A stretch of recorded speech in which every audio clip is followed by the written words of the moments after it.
नमस्कार दोस्तों, स्वागत है आपका तिवारी टॉपर्स ऑफिशियल में। आज हम क्वेश्चंस लेने वाले हैं ज्योग्राफी क्लास 11 चैप्टर 1। हम लोगों ने एनसीईआरटी से संबंधित जितने भी चैप्टर्स हैं उसको लेने वाले हैं, खासकर बीपीएससी के लिए। तो सबसे पहला क्वेश्चन है, निम्नलिखित में से कौन जैव भूगोल की एक उपशाखा नहीं है। सबसे पहले बात करते हैं जैव भूगोल के बारे में। तो जैव भूगोल की एक उपशाखा नहीं है, ठीक है। तो इसका आंसर होगा जलवायु का भूगोल। ये जैव भूगोल की एक उपशाखा नहीं है। क्वेश्चन नंबर 2 आते हैं, निम्नलिखित में से कौन जनसंख्या भूगोल के अंतर्गत अध्ययन नहीं करता। तो जनसंख्या भूगोल के लिए लिंगानुपात करता है, प्रवास करता है, आबादी करता है, प्रदूषण संबंधित चीज है, ये नहीं करता, ठीक है। क्वेश्चन नंबर 3 आते हैं, कौन से ऐसे व्यक्ति हैं जिन्होंने क्षेत्रीय दृष्टिकोण विकसित किया। क्षेत्रीय दृष्टिकोण क्लास 11 का क्वेश्चन है, ये ज्योग्राफी का फर्स्ट चैप्टर का। तो इसका आंसर हो जाएगा option number E, Carl Ritter. ये सारी क्वेश्चंस बीपीएससी में आने वाले हैं, बीपीएससी के लिए मोस्ट इम्पोर्टेंट है, 17th बीपीएससी के लिए। अब बात करते हैं क्वेश्चन नंबर 4 के बारे में, मृदा किस प्रक्रिया से बनती है। ऑप्शन ए है मृदा संश्लेषण, ऑप्शन बी मृदा जनन, ऑप्शन सी प्रकाश संश्लेषण, ऑप्शन डी रेडियो उत्पत्ति।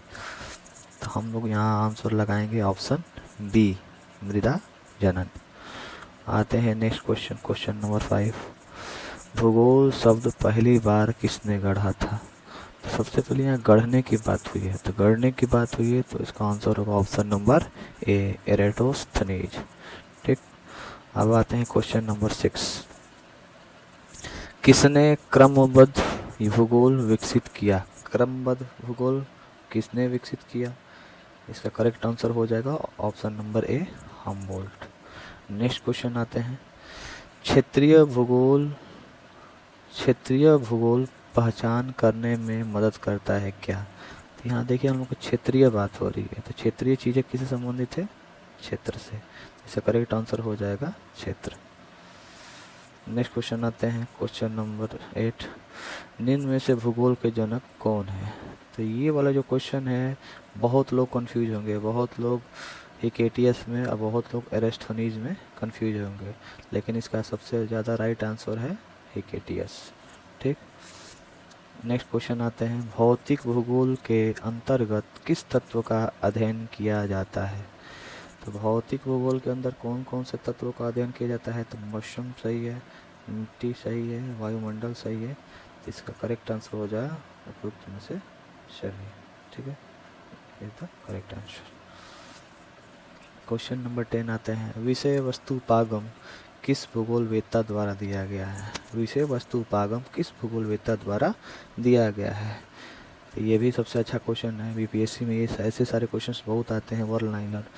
इसका करेंट हो जाएगा Alexander one Humboldt is the correct answer, ठीक। क्वेश्चन नंबर 11 आते हैं, प्रादेशिक भूगोल की विभिन्न शाखाएं यहाँ पे दी गई हैं, अब इसमें से उससे कौन से संबंधित हैं, ठीक है। तो ऑप्शन ए हो गया क्षेत्रीय अध्ययन, ऑप्शन बी प्रादेशिक नियोजन, ऑप्शन सी प्रादेशिक विकास, ऑप्शन डी उपयुक्त सभी। तो इसका करेक्ट आंसर हो जाएगा उपर्युक्त सभी is the right answer. Question number 12 आते हैं, भूगोल में दर्शन के दो अंग कौन कौन से हैं। भूगोल में दर्शन के दो अंग कौन कौन है। भौगोलिक चिंतन, मानव परिस्थितिकी, अर्थशास्त्रीय चिंतन, ऑप्शन डी ए और बी दोनों। इसका करेक्ट आंसर हो जाएगा डी, ए और बी दोनों इज द करेक्ट आंसर, ठीक है। नेक्स्ट क्वेश्चन आते हैं, मानव भूगोल के अंतर्गत कौन कौन सी प्रमुख उपशाखाएं आती हैं।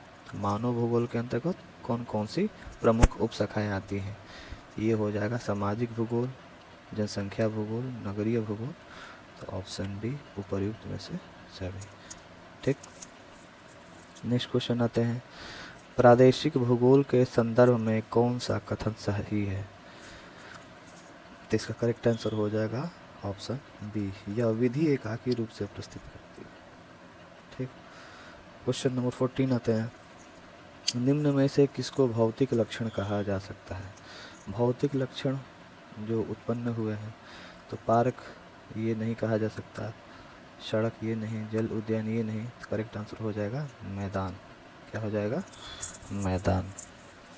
नेक्स्ट क्वेश्चन आते हैं, निम्न में से किससे जीव भूगोल का संबंधित? तो यहाँ पे बात हुआ है जीव भूगोल का, तो करेक्ट आंसर हो जाएगा ऑप्शन नंबर ए, जीव विज्ञान। तो आज के लिए 15 क्वेश्चंस काफ़ी है। हम लोग मुख्यतः 17 बीपीएससी के लिए एनसीईआरटी कवर कर रहे हैं चैप्टर वाइज, ठीक है, chapter wise. So be connected with us, we'll get more questions. Okay, thank you, have a good day.